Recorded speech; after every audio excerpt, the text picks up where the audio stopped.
All right, I'm with Brian Sommer again here at Oracle CloudWorld / SuiteWorld. Brian, I just want to talk to you briefly about the dark side of HR tech. You and I did a show on that on our Enterprise Month in Review. We brought Bonnie Tinder on, who talked about, she shared a bunch of data around the bugaboos around services and implementations. That was really interesting.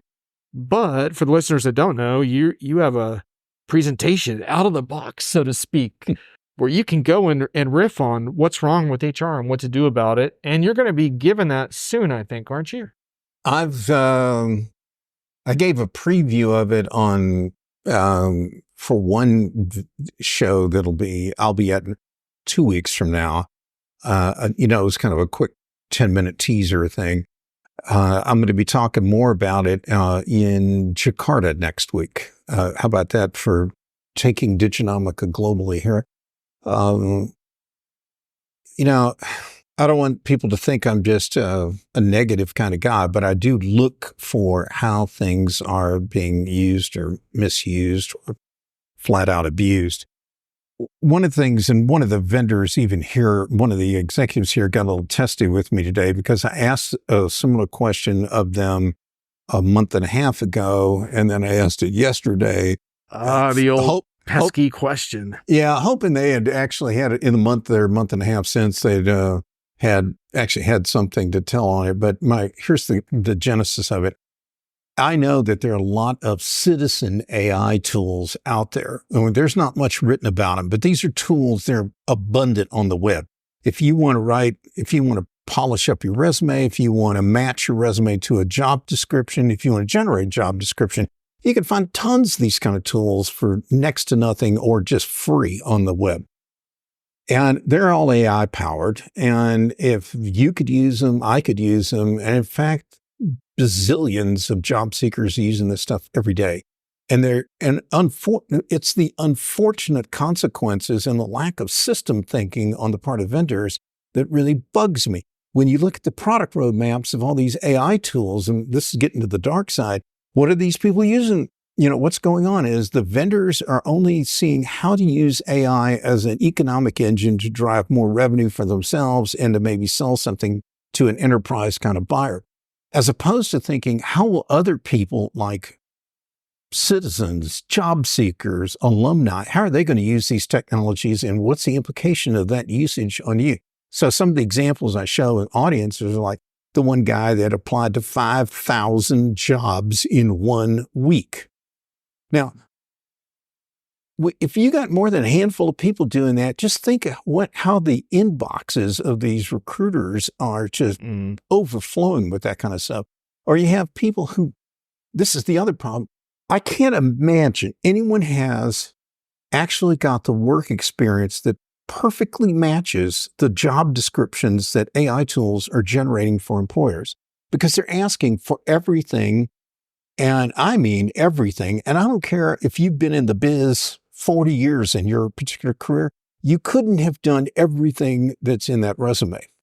And yet people generate resumes that are perfected like that, and they're not qualified for the job. So what we have is this awful amount of just dreck filling up these ATSs, and no one can really identify who the authentic job seeker in that whole pile of applications really is.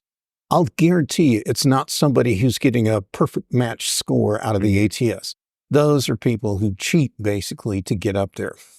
But there's other problems. There are people that are cheating their employer out of time and collecting a pay stub for it. And one of those that got my attention was a guy who was working 8 concurrent engineering jobs and is scheduled to pull down $1.5 million in salaries this year. And how does he do it? He applies virtually. He applies to multiple jobs all the time.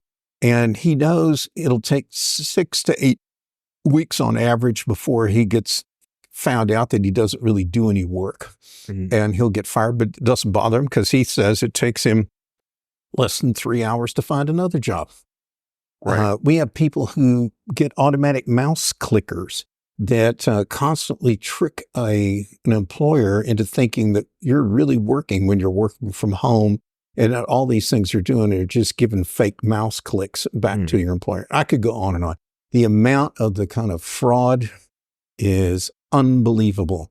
And yet I don't see any vendors addressing any of this kind of space. So your talk essentially functions as a wake-up call then of the world has changed on your watch and your software, your solutions haven't kept up. Yeah, well, and I'm not necessarily preaching to the vendors, right? But I mean, I do that. I hit them hard at these kind of events. But it's the audiences I'm speaking. You're trying to alert the beleaguered hundreds of HR professionals, and essentially you need to upskill and upschool yourself because it's a changed world out there. Yeah, I feel like to some extent some of them are real naive technology virgins, and I'm going to come in and tell them, no, this is the dark, unseemly side of how things actually work and go down. Right. So they're going to have to embrace essentially a technology education as part of their HR careers because they need, without some real digital savvy, they're not going to have the skills to confront these problems. I also, you're correct. And I also touch on problems with bad management. And we don't have You talk a lot about the bad manager. That's a really common theme for you. You feel that's pretty prevalent. Yes. And I think that Peter principle problems are still abundant as ever. And you don't have to be as old as I am to remember the book, The Peter Principle, but the gist of the whole book is people get promoted to their level of incompetence. And at that point, they quit getting promoted, but they're stuck. Now you got somebody stuck in a position where they're not a great manager or leader. They're not as effective as they could be or whatever. And we don't really have systems that spot these people, particularly the sadistic ones or the ones with really bad pathologies. Incompetence can be found out, but malevolence generally is not captured in a performance management system. Boy, that's a loaded soundbite of a sentence there. Indeed. That's going to really, I think, boost admission in some of these HR shows this fall, Brian. Well, I aim to entertain. No doubt. My job is to send them out looking, coming out of one of my sessions looking like the Maxell tape ad of the 70s where the guy's sitting in the living room right in front of a stereo speaker and his hair's blowing back. The sound's coming out so loud and clear on his speakers. Yeah, and it sounds like part of your message, and correct me if I'm wrong, is that not only is your HR sort of understanding needs to change dramatically for this new landscape, but don't count on an HR tech vendor to come into your workplace and solve this for you with some out-of-the-box solution because it's not going to get solved out of the box, is it? Yeah, after all these decades of covering HR vendors, I'd have to say their primary focus is how do we use technology to solve some, usually a first-level automation problem in HR. They're not really there solving the core problems of managing, motivating, driving, and getting great results out of the workforce, nor are they interested at all in looking about what about the people outside of the organization, our alumni, the job seekers, the retirees, the subcontractors, or people way down the value chain or supply chain that work and live, in communities and are dependent on our firm basically to provide jobs directly or indirectly to those markets. And the systems to deal with that are woefully scarce and pitifully featured. So yeah, there's a lot of space to grow in what people call human capital. All right. Well, I think vendors are going to really look forward to seeing you this fall then, Brian. This is, if this shows any indication, there's going to be some classic confrontations coming up. So any vendors listening to this, consider yourself warned. Even with Dr. Pepper in hand, which Brian has right now, you may have some problems. If Brian doesn't have Dr. Pepper, I think you're totally screwed. Yeah, it cracks me up how many analysts and PR people come running up. Oh, they're scrambling for the Dr. Pepper. I saw it this week, man. Yeah. And they come running up, bringing a bottle of Dr. Pepper right over to me. Unfortunately, it didn't help that much, I'm afraid. It only helped a little bit.